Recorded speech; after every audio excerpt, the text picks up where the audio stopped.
श्रीमद्भगवद्गीताय नमः। कुछ पल भगवद गीता के साथ। किम नो राज्येन गोविंद किम भोग्य जीवितेन वा यशामर्थम कांक्षितम नो राज्यम भोगा सुखानि च तयिमेव स्थिता युद्धे प्राणं त्यक्त्वा धनानि च आचार्याः पितरः पुत्रस्तथैव च पितामहः मातुलाः श्वशुराः पौत्राः श्यालाः सम्बन्धिनस्तथा एत्रान्न हन्तुमिच्छामि घृतोऽपि मधुसूदन। अपि त्रैलोक्यराज्यस्य हेतो किं नो महीकुते निहत्य धार्तराष्ट्रान्न का प्रीति स्यात् जनार्दन। हे गोविंद, हमें राज्य सुख अथवा इस जीवन से क्या लाभ, क्योंकि जिन सारे लोगों के लिए हम इन्हें चाहते हैं वे ही इस युद्ध भूमि में खड़े हैं। हे मधुसूदन, जब गुरुजन पितृगण पुत्रगण पितामह मामा ससुर पौत्रगण साले तथा अन्य सारे संबंधी अपना अपना धन एवं प्राण देने के लिए तत्पर हैं और मेरे समक्ष खड़े हैं, तो फिर मैं इन सबको क्यों मानना चाहूँगा, भले ही वे मुझे क्यों ना मार डालें। हे जीवों के पालक, मैं इन सबों से लड़ने को तैयार नहीं, भले ही बदले में मुझे तीनों लोक क्यों ना मिलते हों। इस पृथ्वी का तो बात ही छोड़ दें। भला धृतराष्ट्र के पुत्रों को मारकर हमें कौन सी प्रसन्नता मिलेगी। तात्पर्य: अर्जुन ने भगवान कृष्ण को गोविंद कहकर संबोधित किया, क्योंकि वे गोवों तथा इंद्रियों की समस्त प्रसन्नता के विषय हैं।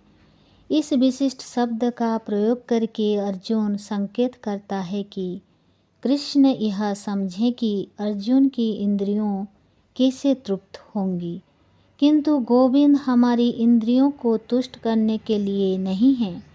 हाँ, यदि हम गोविंद को इंद्रियों को तुष्ट करने का प्रयास करते हैं तो हमारी इंद्रियों स्वतः तुष्ट होती हैं। भौतिक दृष्टि से प्रत्येक व्यक्ति अपनी इंद्रियों को तुष्ट करना चाहता है और चाहता है कि ईश्वर उसके आज्ञापालक की तरह काम करें, किंतु ईश्वर उनकी तृप्ति वहीं तक करते हैं जितने की वे पात्र होते हैं, उस हद तक नहीं जितना वे चाहते हैं। किंतु जब कोई इसके विपरीत मार्ग ग्रहण करता है, अर्थात जब वह अपनी इंद्रियों के तृप्ति की चिंता न करके गोविंद की इंद्रियों की तुष्टि करने का प्रयास करता है, तो गोविंद की कृपा से जीव की सारी इच्छाएं पूर्ण हो जाती है। यहाँ पर जाति तथा कुटुंबियों के प्रति अर्जुन का प्रगाढ़ स्नेह आंशिक रूप से इन सब के प्रति उसकी स्वाभाविक करुणा के कारण है।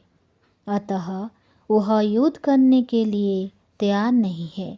हर व्यक्ति अपने वैभव का प्रदर्शन अपने मित्रों तथा परिजनों के समक्ष करना चाहता है, किंतु अर्जुन को भय है कि उसके सारे मित्र तथा परिजन युद्ध भूमि में मारे जाएंगे और वह विजय के पश्चात उनके साथ अपने वैभव का उपयोग नहीं कर सकेगा। भौतिक जीवन का यह सामान्य लेखाजोखा है, किंतु आध्यात्मिक जीवन इससे सर्वथा भिन्न होता है, क्योंकि भक्त भगवान की इच्छाओं की पूर्ति करना चाहते हैं। अतः भगवत इच्छा होने पर वह भगवान की सेवा के लिए सारे आश्चर्य स्वीकार कर सकता है, किंतु यदि भगवत इच्छा ना हो तो वह एक पैसा भी ग्रहण नहीं करता।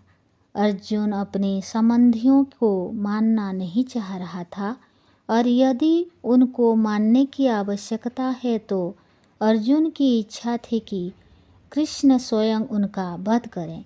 इस समय उसे यह पता नहीं है कि कृष्ण उन सबों को युद्ध भूमि में आने के पूर्व ही मार चुके हैं और अब उसे निमित्त मात्र बनना है।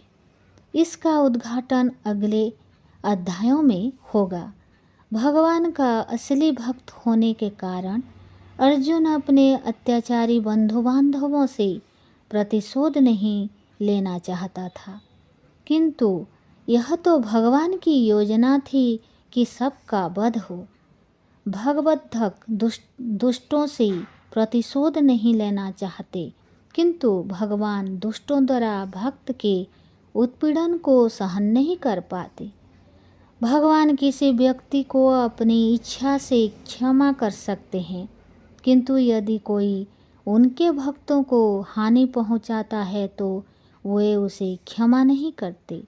इसीलिए भगवान इन दुराचारियों का वध करने के लिए उद्यत थे, यद्यपि अर्जुन उन्हें क्षमा